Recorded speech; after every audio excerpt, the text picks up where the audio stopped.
जय माता दी। नवरात्रि चल रहे हैं और बहुत लोगों के प्रश्न आ रहे हैं कि दीदी हमें इतना समय नहीं मिलता कि हम 13 अध्याय एक साथ कर सकें।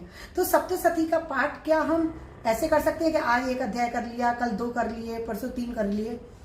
हाँ जी, कर सकते हैं, बिल्कुल कर सकते हैं, क्योंकि दुर्गा सप्तशती में खुद माता महारानी की बाणी में लिखा हुआ है कि दुर्गा सप्तशती को आप पाठों में विभाजित कर सकते हैं। 7 दिन में आप पूरे 13 अध्याय कर सकते हैं, लेकिन उनका क्रम क्या होता है वो उसमें बताया गया है। दुर्गा सप्तशती की पुस्तक में ही बताया गया है, ये मैं नहीं बता रही। तो वो क्या विधि है आप उसको नोट कर लीजिए और उसी क्रम के अनुसार फिर उन पाठों को कीजिए, जिससे आपके पूरे 13 अध्याय भी हो जाएंगे और आपको माता की कृपा भी प्राप्त होगी और समय भी ज्यादा नहीं लगेगा। तो सबसे पहले कवच, अर्गला, कीलक ये प्रतिदिन कर लेना चाहिए। अगर आपसे इतना भी समय नहीं है तो केवल कवच आप जरूर करिए।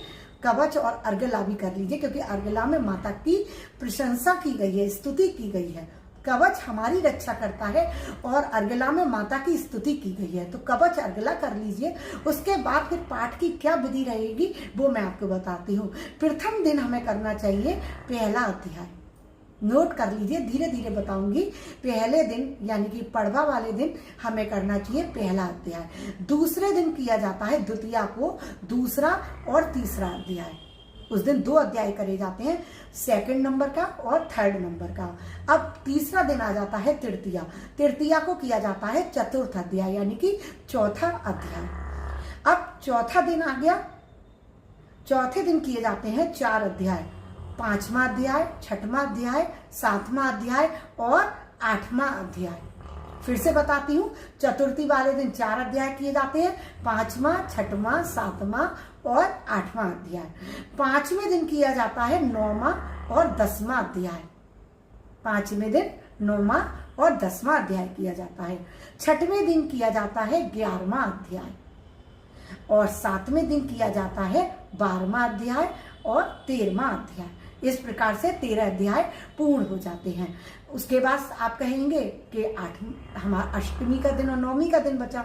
उस दिन आप मूर्ति रहस्य है उनका पाठ कर लीजिए और कुंजिका स्तोत्र का पाठ कर लीजिए। कुंजिका स्तोत्र का पाठ प्रतिदिन आप शाम के समय पूजा में भी कर सकते हैं।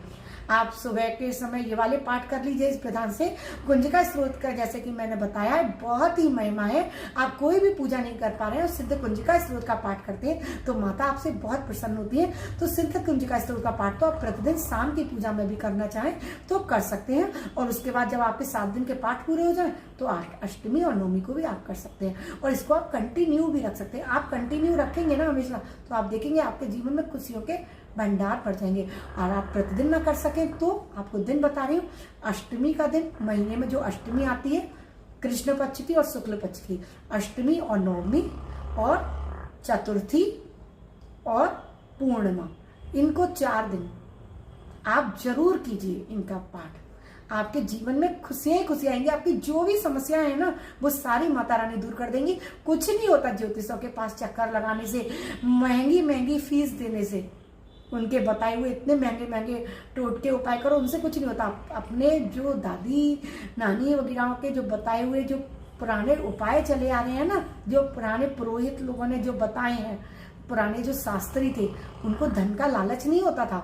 तो वो जो भी उपाय बताते थे ना वो सिद्ध उपाय होते थे। आजकल जो उपाय बताए जाते हैं ना उनमें खुद भी बहुत मोटी रकम लेते हैं और खर्चा भी बहुत करवाते हैं। धन वास्तु ठीक करने के नाम पर, इसके नाम पर, उसके नाम पर बहुत। अब मैं बोलूंगी नहीं उस चीजों के बारे में, क्योंकि वो फिर हमारा एक तो हम आर्थिक रूप से वैसे ही परेशान, ऊपर से इन लोगों के यदि हम चक्कर में पड़ जाते हैं तो बहुत हानि होती है। तो आप वो उपाय कीजिए जो हमारे बड़े बुजुर्ग करते आ रहे थे और उनकी कृपा से ही आज हम घर परिवार हम लोग खुशी खुशी रह रहे हैं। और हम चाहते हैं कि हमारे बच्चे भी उन्हीं संस्कारों को पाएं, उन्हीं खुशियों को पाएं। तो उनको भी यही संस्कार दीजिए कि वो भी इन्हीं का पालन करते हुए आगे बढ़ें। अभी के लिए विदा लेती हूँ। आपको मेरी वीडियो अच्छी लगी हो तो मेरे चैनल पर बने रहिएगा और मेरे चैनल को अभी तक आपने लाइक और सब्सक्राइब ना किया हो तो प्लीज प्लीज प्लीज जरूर कर दीजिएगा। राधे राधे।